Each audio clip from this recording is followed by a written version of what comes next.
2019 was a terrible year for global trade. According to the World Trade Organization's latest forecast, it likely only grew by 1.2%, the weakest year since right after the global financial crisis.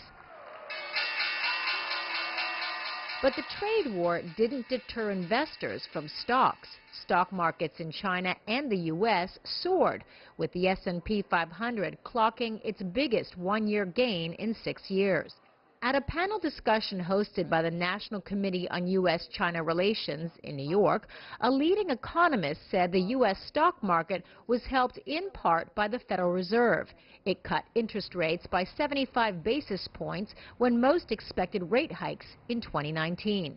It's monetary policy, but also we have to remember that the U.S. economy has been doing very well, even in the face of a collapse of trade at the global level. So the U.S. economy has been outperforming the rest of the world, so other investors in other parts of the world have been coming in and taking advantage of that.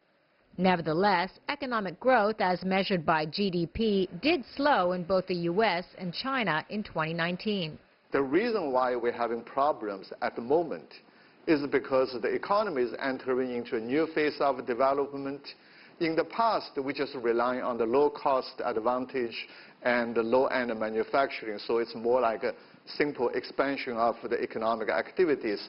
Now we need to rely on more on innovation and industrial upgrading. The World Bank expects GDP growth in China to slow slightly in 2020 to 5.9%.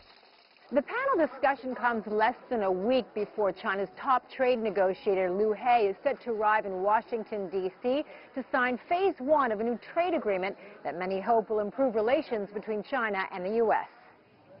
The exact terms of the deal have not been revealed, but the U.S. has suspended additional rounds of tariffs as well as reduced existing tariffs and hopes China will commit to buy more U.S. agricultural products.